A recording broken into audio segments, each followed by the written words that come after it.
Banco Central decreta liquidação extrajudicial do Will Bank, banco digital do Master. E você vai ver também. Brasil registra queda no número de assassinatos, mas feminicídio bate recorde em 2025. E ainda, alerta de chuva intensa em 20 estados hoje. Essas e outras notícias você confere agora no Redação Hit. 11h30 agora, pelo horário de Brasília. Um bom dia para você que decidiu ficar bem informado no Redação Hit, primeira edição. Vamos aos destaques desta quarta-feira, 21 de janeiro. O Banco Central decretou hoje, quarta-feira, liquidação extrajudicial da Will Financeira S.A., Crédito Financeiro e Investimento, mais conhecida como Will Bank. A instituição faz parte do conglomerado do Banco Master, liquidado em novembro do ano passado. O Will Bank foi preservado quando o Banco Central anunciou a liquidação do Banco Master, em 18 de novembro, diante da avaliação de que, naquela época, havia investidores interessados em adquirir a instituição. Mas a intenção acabou não se concretizando. O regime especial poderia ser mantido por até 120 dias. A liquidação é adotada quando o BC avalia que a situação da instituição financeira é irrecuperável, já que não conseguia pagar as próprias dívidas. Nesse caso, o funcionamento da instituição é interrompido e ela é retirada do sistema financeiro nacional. Antes do anúncio do Banco Central, a bandeira Mastercard decidiu parar de aceitar transações feitas via cartões emitidos pelo Will Bank, depois que operações concretizadas por consumidores não foram honradas pelo banco a participantes do arranjo de pagamento. A medida visava impedir o aumento do valor devido pelo Will Bank. Além disso, a bandeira executou garantias ligadas a dívidas do Will Bank e passou a deter participações relevantes na varejista de imóveis West Wing e no BRB, o Banco de Brasília. No regime de administração especial temporária, as atividades do banco são preservadas, apesar de seus dirigentes perderem o mandato. No caso da liquidação, o funcionamento da instituição é interrompido e a instituição é retirada do Sistema Financeiro Nacional. Com o ato, ficam indisponíveis os bens dos controladores e dos ex-administradores da instituição. Pelo quinto ano seguido, o Brasil registrou queda no número de assassinatos. Os dados indicam que em 2025 tiveram cerca de 4.000 mortes violentas a menos. Mas os casos de feminicídio bateram recorde. Diminuiu o número de assassinatos no Brasil. Passou de quase 38.400 em 2024 para 34.086 casos de mortes violentas em 2025. Segundo os números computados até o momento pelo Ministério da Justiça e Segurança Pública, houve uma queda de 11% ou 4.288 homicídios. Apesar de nesse registro ainda não constar dados referentes ao mês de dezembro nos estados de São Paulo e Paraíba. Esses números não tinham entrado no sistema do governo federal até a contagem dos dados. Entre janeiro e novembro, São Paulo registrou em média 228 mortes violentas por mês. Na Paraíba, a média foi de 79 casos por mês. Se a média se mantiver em dezembro, seriam cerca de 300 casos a mais no balanço nacional. Ainda assim, haveria uma queda anual de mais de 10%. Já são 5 anos seguidos de redução nas mortes violentas, de 2021 a 2025, e uma queda acumulada de 25% desde 2020, o primeiro ano da pandemia de Covid-19. E o recorde registrado na série histórica é de 2017, com mais de 60.000 assassinatos. Considerando os estados, as maiores reduções foram em Mato Grosso do Sul, Paraná e Rio Grande do Sul. Por outro lado, Tocantins, Rio Grande do Norte e Roraima registraram as maiores altas. Apesar disso, a Bahia, o Rio de Janeiro e Pernambuco lideram quando se considera o número absoluto de mortes violentas. Na conta como mortes violentas entram os casos de homicídios dolosos, feminicídios, latrocínios e lesões seguidas de morte. Os dados são enviados pelas secretarias estaduais de segurança pública ao governo federal, responsável pela divulgação. Já o número de feminicídios bateu recorde em 2025. Foram 1.470 casos de janeiro a dezembro, conforme os dados do Ministério. O total supera os 1.464 registros de 2024, a maior marca até então. Os dados indicam que ao menos 4 mulheres foram mortas por dia no ano passado, um crescimento de 316% em 10 anos.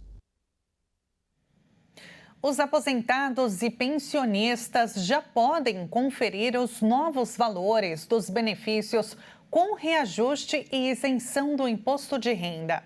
Os depósitos referentes a janeiro serão feitos a partir da próxima segunda-feira até o dia 6 de fevereiro.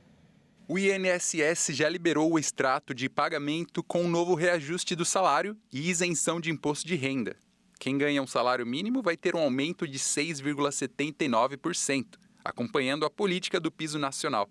Para os que recebem acima disso, a correção é feita pelo Índice Nacional de Preços ao Consumidor de 2025, que foi de 3,90%. Com isso, o piso dos benefícios da Previdência Social subiu de R$ 1.519 para R$ 1.621 e o teto passou para R$ 8.475. Para os segurados que começaram a receber o benefício a partir do 1º de janeiro de 2025, o reajuste será proporcional. Para consultar, basta acessar o Meu INSS pela internet ou aplicativo. É necessário fazer login e clicar em Extrato de Pagamento na tela inicial para ver todos os detalhes do benefício. O beneficiário que não tem acesso à internet pode ligar para o número 135. É necessário informar o CPF e confirmar algumas informações para evitar fraudes. Outra medida que passa a vigorar a partir do pagamento de janeiro é a isenção do imposto de renda para quem ganha até R$ 5.000 por mês. E para aqueles que recebem entre R$ 5.000 e R$ 7.350, terão isenção parcial, com desconto progressivo. Quase 22 milhões de benefícios têm o valor de até um salário mínimo, o que corresponde a 62% do total de 35 milhões de benefícios. A Justiça italiana deu início nesta terça-feira à audiência para o pedido de extradição da ex-deputada Carla Zambelli. Ela é considerada foragida da Justiça brasileira. A ex-deputada federal Carla Zambelli compareceu a uma nova audiência da Justiça italiana em que os juízes devem dizer se concordam ou não com o pedido de extradição de Zambelli ao Brasil. Antes da sessão desta terça-feira, a audiência havia sido adiada por 3 vezes. O Supremo Tribunal Federal ordenou em dezembro a cassação do mandato de Zambelli, revogando a decisão contrária da Câmara dos Deputados. Ela entregou uma carta de renúncia à casa 3 dias depois. Zambelli foi condenada pelo STF a 10 anos de prisão por invadir o sistema do Conselho Nacional de Justiça e fugir para a Itália após a decisão. Ela é considerada foragida da justiça brasileira. Após a prisão, Zambelli disse que quer ser julgada no país europeu e que provaria que não tem envolvimento na invasão do sistema do CNJ. A justiça italiana decidiu mantê-la presa durante o julgamento por entender que há risco de fuga. Convites aceitos e recusas públicas expõem as divisões em torno do Conselho da Paz, idealizado por Donald Trump. Enquanto o Egito e Israel confirmaram a adesão, países como Noruega e França questionam a iniciativa e defendem que qualquer esforço de mediação permaneça ancorado nas estruturas das Nações Unidas. O Conselho de Paz, promovido pelo presidente americano Donald Trump, segue ganhando forma. Nesta quarta-feira, o governo egípcio anunciou que o presidente Abdel Fattah al-Sisi aceitou o convite do republicano. O primeiro-ministro de Israel, Benjamin Netanyahu, também disse sim ao presidente americano, que vai presidir o conselho. Já o gabinete do primeiro-ministro norueguês, Jonas Gahr Store, informou que o chefe de governo não vai participar da iniciativa. Um porta-voz disse que a proposta dos Estados Unidos levanta uma série de questões que exigem um diálogo mais profundo com Washington, destacando que para a Noruega é importante que esta proposta seja enquadrada em estruturas já existentes como a ONU. A China também saiu em defesa das Nações Unidas nesta quarta-feira, um dia depois de ter divulgado que foi convidada para o Conselho de Paz. Pequim, que não se pronunciou sobre aceitar ou não o convite, afirmou que defende firmemente o sistema internacional com as Nações Unidas em seu centro, uma ordem internacional baseada nos objetivos e princípios da Carta da ONU. A China é membro permanente do Conselho de Segurança da ONU e tradicionalmente defende o sistema das Nações Unidas, embora tenha solicitado reformas. O Conselho de Paz de Trump foi originalmente concebido para supervisionar a reconstrução de Gaza, mas o esboço de seu estatuto não menciona o território palestino e é idealizado como um mecanismo global, potencialmente rival das Nações Unidas. Para ingressar permanentemente no grupo, que alega promover a estabilidade global, os membros devem pagar até $1 bilhão, mais de 5,3 bilhões de reais. Já haviam informado que vão participar do grupo o presidente dos Emirados Árabes Unidos, Mohammed bin Zayed Al Nahyan, o rei Mohammed VI do Marrocos, o rei Hamad bin Isa Al Khalifa do Bahrein e o presidente de Belarus, Alexander Lukashenko. A França, parceira de longa data de Washington, afirmou que não vai fazer parte da iniciativa. Também foram convidados nomes como o primeiro-ministro canadense Mark Carney, o primeiro-ministro húngaro Viktor Orbán, o presidente russo Vladimir Putin e o presidente ucraniano Volodymyr Zelensky, que afirmou não ver como possível participar de um projeto pela paz ao lado de Putin. Ainda sobre o presidente dos Estados Unidos, Donald Trump, ele se recusou ontem a explicar o que vai fazer para adquirir a Groenlândia, mas sugeriu a possibilidade de chegar a um acordo. Trump disse nesta terça-feira que não compareceria a uma eventual reunião de emergência do G7 esta semana para discutir a guerra na Ucrânia, proposta pelo líder francês Emmanuel Macron. Líderes europeus expressam rejeição às suas intenções sobre a ilha dinamarquesa. Questionado, horas antes de viajar para o Fórum Econômico Mundial em Davos, sobre até onde pretende ir em sua ambição, Trump limitou-se a dizer: "Vocês vão descobrir." Trump também afirmou nesta terça que não compareceria a uma eventual reunião de emergência do G7 esta semana para discutir a guerra na Ucrânia, proposta pelo líder francês Emmanuel Macron. "Não, eu não faria isso porque Emmanuel não ficará lá por muito tempo e não há perspectiva de longevidade ali. Ele é meu amigo, é um cara legal, gosto do Macron, mas ele não ficará lá por muito mais tempo, como você sabe." Macron propôs a realização de uma cúpula do G7 na próxima quinta-feira em Paris. O grupo é formado por Alemanha, Canadá, Estados Unidos, França, Itália, Japão e Reino Unido. E veja a seguir, 20 estados entram em alerta para chuva intensa e grande risco. E por falar no tempo, a gente abre a nossa câmera no coração da capital paulista, região central. 20 graus neste momento. Redação Hit volta já.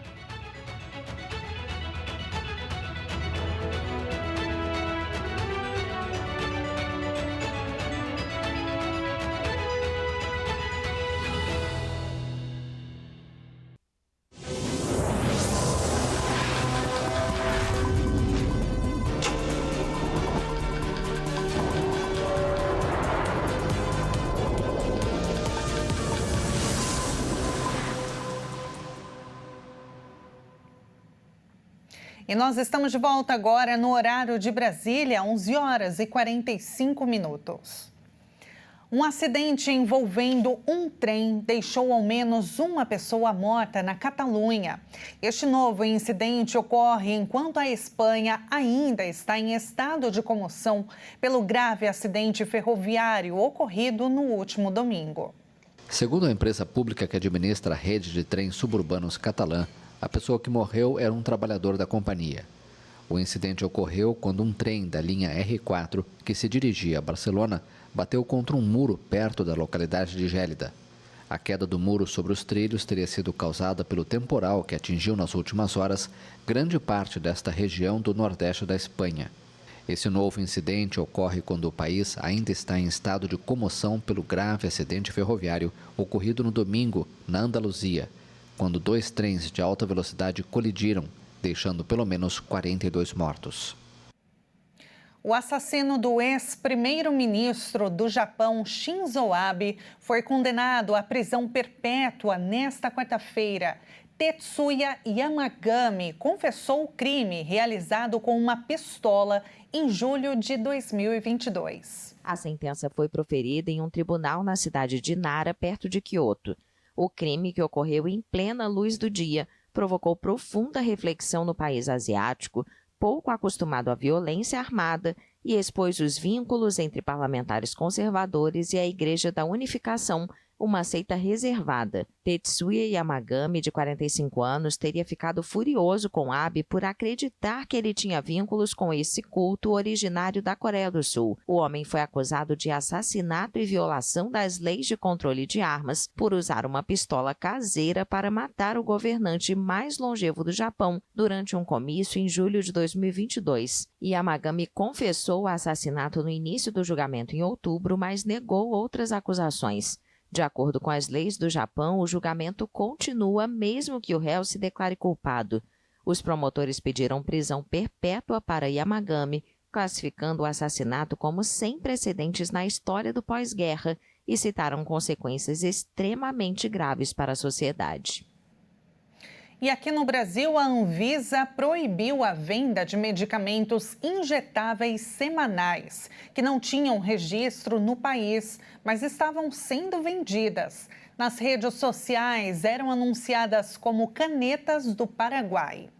A Agência Nacional de Vigilância Sanitária determinou a apreensão e proibiu a fabricação, importação, comercialização, distribuição, propaganda e uso da tirzepatida das marcas.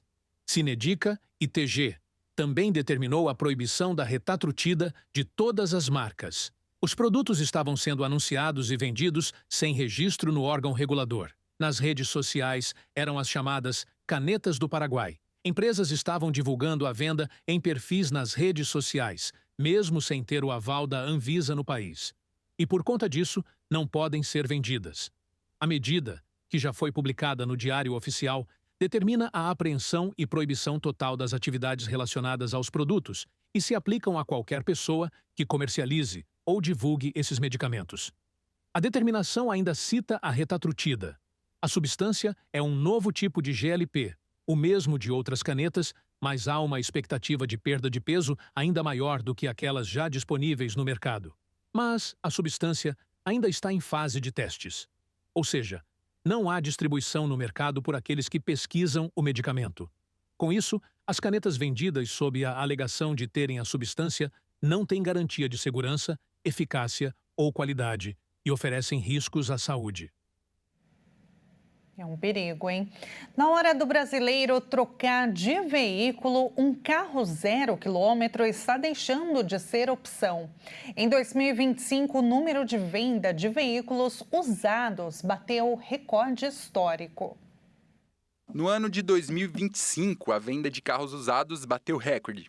Cerca de 18 milhões e meio de veículos de segunda mão foram comercializados, um número muito acima dos quase 3 milhões de carros 0 quilômetros adquiridos.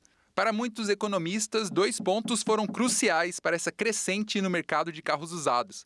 O primeiro foi a alta da inflação, que fez com que o carro novo ficasse 3% mais caro em 2025, enquanto o automóvel usado 2,26% mais barato. O segundo fator determinante foram as condições do mercado de trabalho. Com desemprego na mínima histórica e, consequentemente, o crescimento da renda do brasileiro, as taxas de aprovação de crédito aumentaram muito para as classes mais baixas, viabilizando assim a compra de veículos mais em conta. Dos 18,5 milhões de carros usados vendidos no ano passado, a maior fatia foi de veículos com mais de 13 anos, o que corresponde a 38% do total. Isso significa que de cada 10 carros usados vendidos, quase 4 tinham mais de 13 anos de uso, como modelos fabricados antes de 2011, que ainda circulam normalmente. Já a parcela de carros maduros, com 9 a 12 anos de idade, respondeu por quase 20%. São veículos lançados entre 2012 e 2015, como sedã e hatchbacks populares dessa época, que continuam sendo bastante procurados no mercado. Hoje, a maior parte da frota de usados do país tem mais de 10 anos de idade, o que explica a presença frequente de carros mais antigos nas ruas, especialmente em cidades médias e pequenas. Uma criança de 10 anos morreu após o desabamento de uma casa em Rio Bananal, no norte do Espírito Santo. O estado é um dos 4 que estão em alerta vermelho sob grande risco de prejuízos e acidentes. Outros 20 estados brasileiros também têm alerta de chuva intensa para hoje. As condições meteorológicas devem ser severas em grande parte do Brasil, com destaque para o Sudeste e o Centro-Oeste. O Instituto Nacional de Meteorologia emitiu alertas importantes de chuvas intensas nesta quarta-feira em quase todo o país. Mas em 4 estados o alerta é vermelho, que indica a possibilidade de grandes danos com riscos para a integridade física dos moradores. São eles Minas Gerais, Rio de Janeiro, Goiás e Espírito Santo. No Rio, a chuva pode superar os 100 milímetros e como o estado já enfrenta chuvas intensas desde terça-feira, o solo já está bastante encharcado e as preocupações aumentam. Duque de Caxias foi uma das cidades mais afetadas na Baixada Fluminense. Ruas ficaram submersas e veículos foram arrastados pelas águas. As autoridades alertam sobre riscos potenciais como alagamentos severos, enxurradas rápidas e deslizamentos perigosos nesses locais críticos nos próximos dias. Segundo o INMET, há riscos de grandes alagamentos e transbordamentos de rios e grandes desmoronamentos de encostas. O aviso é válido ainda para o leste de Minas Gerais e grande parte do Espírito Santo. No estado de São Paulo já foram registrados transtornos, incluindo a capital e cidades do litoral. Em outros 9 estados, o INMET emitiu alerta laranja. Acre, Bahia, Tocantins, Roraima, Piauí, Maranhão, Pará, Amazonas e Distrito Federal. Além das chuvas torrenciais previstas para estas áreas do Sudeste até sexta-feira próxima, há também possibilidade significativa de descargas elétricas e rajadas fortes nas regiões Centro-Oeste e Nordeste. E esta edição fica por aqui. Muito obrigada pela sua companhia. Uma excelente quarta-feira para você. Nos encontramos novamente amanhã às 11h30 em ponto. Até mais.